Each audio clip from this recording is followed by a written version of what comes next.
kulanti wacan daawadayaal ku soo dhawaada channelka xaqiiqsan media qodobada ugu waaweyn ee caawa aad ku maqli doontaan daawadayaal waxaa ka mid ah go'aano yaab leh oo ka soo baxay shir albaabada u xiran yihiin oo madaxweyne Farmaajo iyo Sheikh Shariif ay ku yeesheen magaalada Muqdisho hanti dhowrka guud ee qaranka oo xayiraad ku soo rogay akoonada lacagta maamulka gobolka Banaadir iyo amar la siiyay dhammaan bangiyada sida gaarka loo leeyahay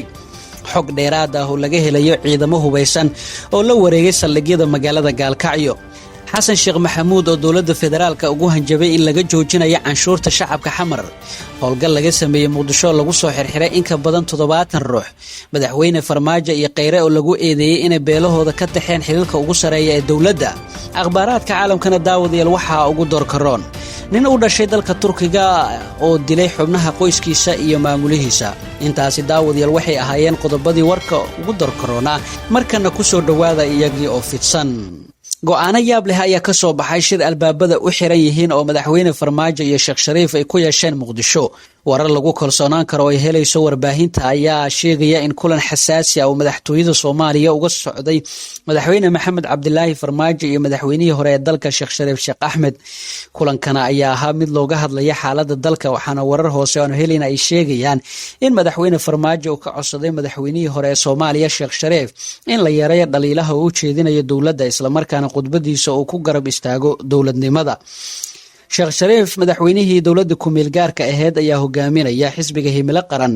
ayaa gelinkii dambe ee maanta waxa uu isku imaatan uu ku qabtay mid ka mid ah hoteelada ku yaala magaalada Muqdisho kaas oo ciwaankiisu uu yahay doorka dhalinyarada iyo dowladnimada madaxweyne Farmaajo ayaana ka dalbaday Sheikh Shariif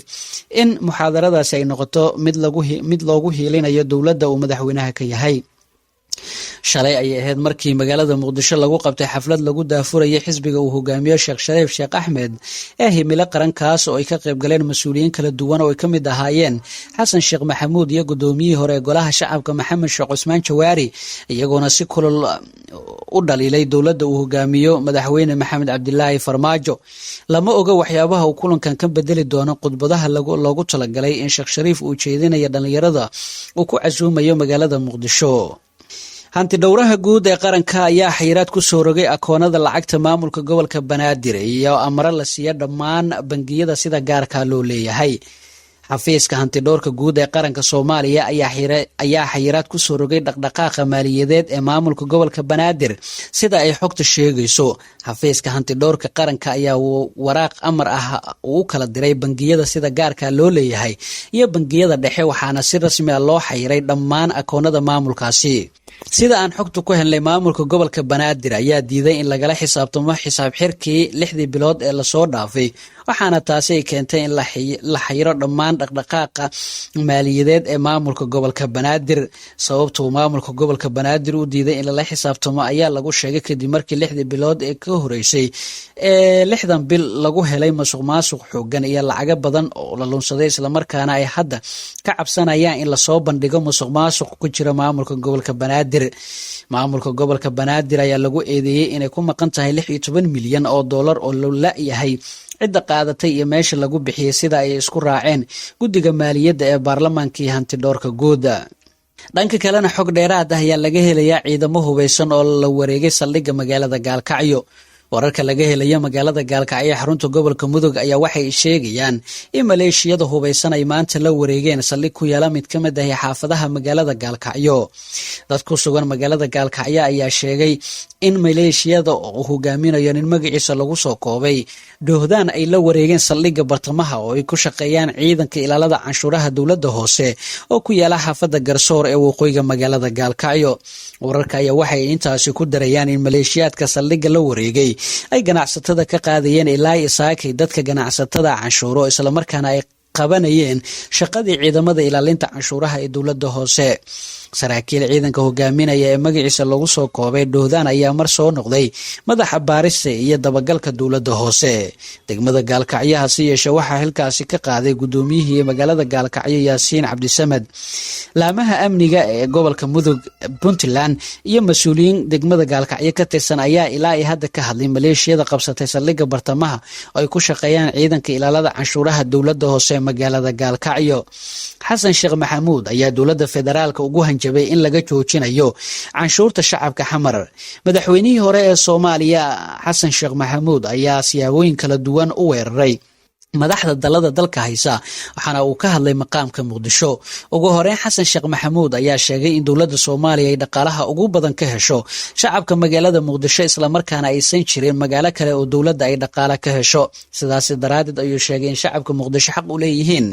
inay helaan xuquuqda ay dowladda ku leeyihiin oo ugu horeyso inay matalaad ku yeeshaan golayaasha dowladda. Waxa uu sidoo kale sheegay in canshuurta ay bixiyaan shacabka magaalada Muqdisho bedelkeeda u baahan yihiin inay helaan adeegyada kala duwan ee dowladda, isla markaana aan shacabka lagu qasbin inay iska diidaan bixinta dhaqaalahaasi. Magaalada Muqdisho waa mid ka maanta hayo ay ku jirto dowladda federaalka daraadiisa. Waa gobolka kale wax la taaban kara dowladdan ku soo kordhiya, ayuu yiri Xasan Sheikh Maxamuud. Shalay waan sheegnay markaan dhahaynay waxbaa qabyo naga ah, waxaa ka mid ahaa gobolka Banaadir. Dadka gobolka Banaadir waxay xaq u leeyihiin inay matalaad helaan, wayna helayaan insha Allah, ayuu yiri Xasan Sheikh Maxamuud. Waxa uu sheegay in magaalada Muqdisho ay tahay caasimadda ummadda Soomaaliyeed, balse lagu kala badan yahay. Dhanka kalena ciidamada dowladda federaalka ayaa howlgal ay ka sameeyeen magaalada Muqdisho waxay ku soo xireen in ka badan 70 ruux. Taliska ciidanka booliiska Soomaaliyeed ayaa sheegay inay gacanta ku dhigeen in ka badan 70 ruux kuwaasoo lagu eedeeyay inay ka tirsan yihiin ururka Al-Shabaab. Taliska ciidanka booliiska ayaa sheegay in dadkaasi ciidanka booliiska ay ka soo xireen qaar ka mid ah degmooyinka magaalada Muqdisho, isla markaana dhawaan sharciga la horkeeni doono. Taliye ku-xigeenka ciidanka booliiska Soomaaliyeed Sakiye Xuseen ayaa sheegtay in dadka la soo qabtay ay ku jiraan dad dilal ka geystay Muqdisho, gaar ahaan degmada Xamarweyne. Ciidanka booliiska ayaa sheegtay inay sii wadi doonaan howlgallada ay kula dagaalamayaan Al-Shabaab, waxaana ay shacabka ka codsatay inay la shaqeeyaan ciidanka booliiska. Madaxweyne Farmaajo iyo Ra'iisul Wasaare Khayre ayaa lagu eedeeyay inay beelahooda ka taxeen xilalka ugu sareeya ee dowladda. Xildhibaan Idriis Cabdi Dhaqtar oo ka mid ah xildhibaanada golaha shacabka ayaa madaxda dowladda Soomaaliya ku dhaliilay magacaabista habka awood qaybsiga beelaha, isagoo sheegay in beelo badan xaqoodii la dulsiiyey.